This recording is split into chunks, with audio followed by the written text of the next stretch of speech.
What's up, YouTube? OneWithTheDuel here.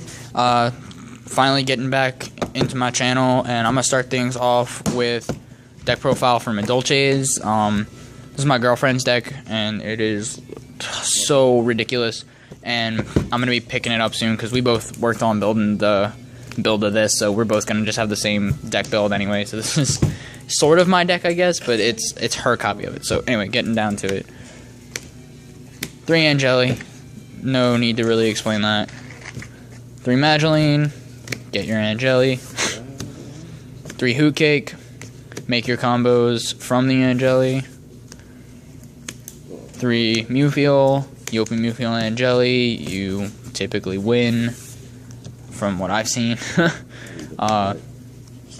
Gelato, combo play. 2 just gets cloggy sometimes, which sounds really weird, because you want them in the deck, but the less you play, the less likely you are to combo off. And he's harder to put back into the deck fast, because you have to sit on it, but making sure you always have at least a 1 in the deck, because if you open 2 and there's 1, which I've opened 2 with these when we were testing with 2 before, and just having the third one available to be in the deck makes plays go off faster. And then 2 Maxi. 2 Chateau, 2 Ticket. It's kind of the rule for Ghost Tricks, like you play 2 Mansion just in case you draw into it opening, even though you can search it. You can search all of these, but the 1 ticket, if it dies, it's just you have to focus too hard on getting it back, when you can just search another one with Gelato and it just makes your plays a little bit faster. 3 MST, just because backfield, hate. 1 Book, 1 Regeki, nothing else, like, pretty straightforward. Now the fun part, 2 Palooza. Same concept with, like, the ticket and the Chateau and all, is the one, like, this card can make massive plays, especially because this deck is, like, pure Dolces, instead of, like, Trap Trick Dolces that I've seen that once, Artifact Madolches, or, like, Madolche hands.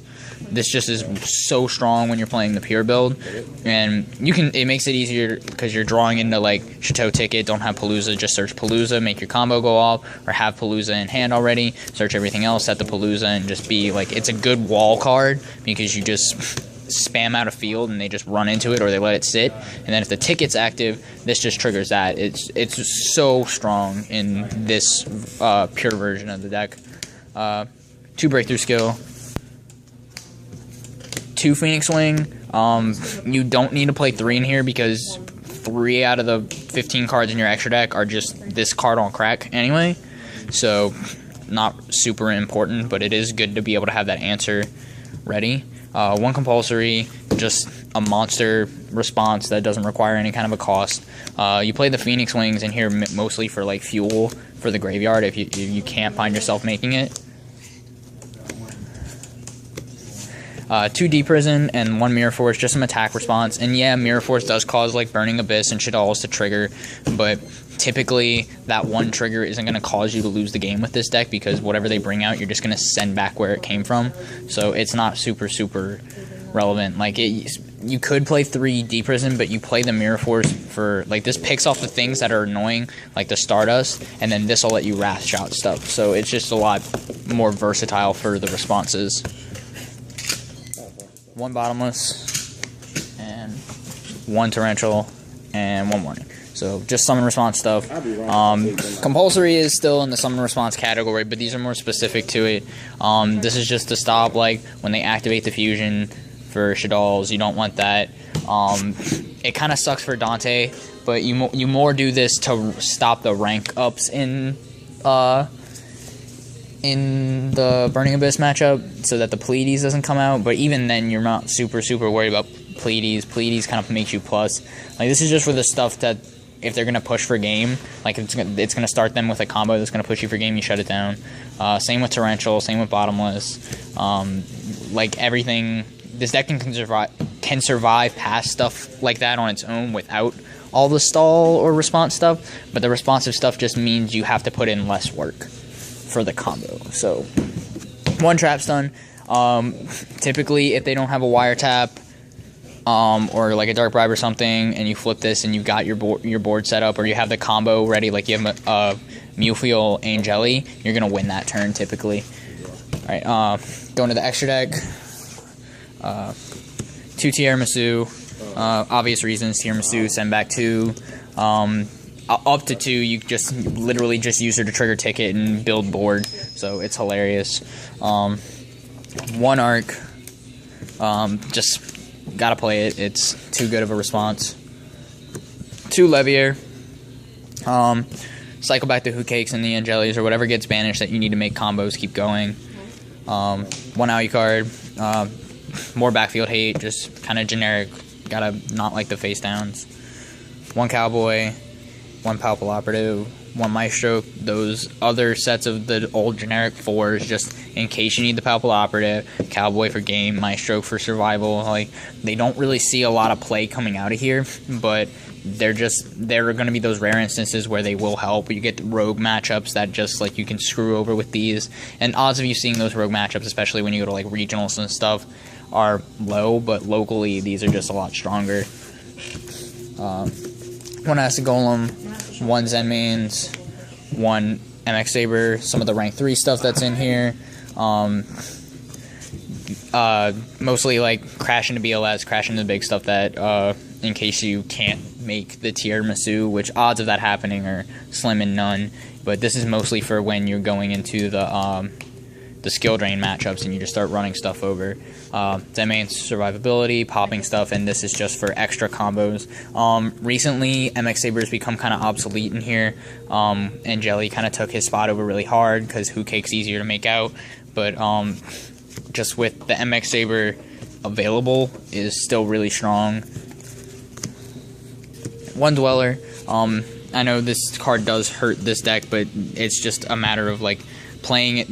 You typically only care about it during your turn. So you do this to your opponent in the mirror match, or you do it against dragons. Burning Abyss and Shadows hate this card. Somebody suggested putting this up to 2, but with the OTK power of this deck, 1 Dweller is still strong enough in the format. It's like the monster version of Trap Stun.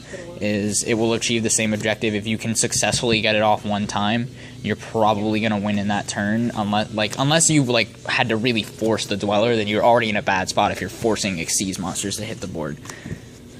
1 Fortune Tune triggers ticket, makes them Madolche, and it's Madolche Wing Beast is how I'm calling that.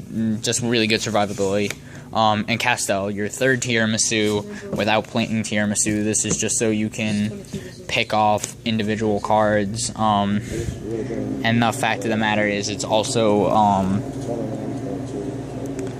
Book of Moon. So like it's extra Maestro, and you play it because if you do end up going in a matchup to where you need the Maestro and they plow through the Maestro, you can make the Castel and do that flip down. He's a little bit bigger on the attack strength than Maestro is, so he's a better option if you absolutely have to do that.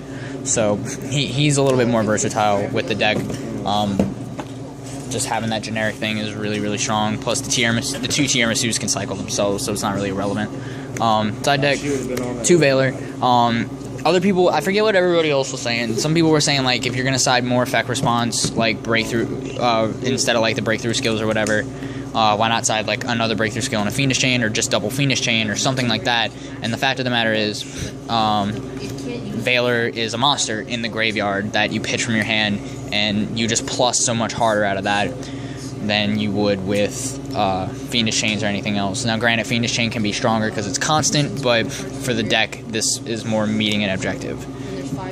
Double DD Crow, same thing. You can't play stuff like Macro, Defissure, Soul Drain because it shuts you down, but you can definitely side this against matchups, and this is also to kind of achieve like the Dweller thing, like stuff like Dragon Rulers or whatever. Like it's things like that. Double Swift Scarecrow is just for stuff that's going to outspeed you, because the deck is really, really fast, and the only way to really stop a really, really fast deck is either to put in a bunch more summon response than they have, or stop everything they're going to do. Double Twister, just because Dust Tornado, in this, so many decks are playing Trap Stun and Royal Decree or something like that. If you have to, especially against like Quill Forts, this will be a lot more versatile. Being able to hit that 500 is not going to be relevant, especially with you playing the Fortune Tune, and this deck just survives on its own. You sit so high. The Twister is just really, really strong. To debunk, Shadal's, what else is it? Shadal's Burning Abyss, Mirror Match, just shutting down plays like that, stopping the max C's from the opponents if they're playing like triple max C main deck, and that's how they start getting their win conditions against you, is by just drawing all those cards off your combo, stuff like that. 2 Light Mirrors, just because you can't play stuff like Skill Drain, and it helps stop some of the Shadal stuff, because Construct can be really strong against, like, Wind is really ridiculous against this deck, and there's not really much you can do. We could play Shadow Mirrors, but fact is, 1, we don't have any right now, and 2, these will probably turn into Shadow Mirrors. Like, you can't play this and Shadow Mirrors.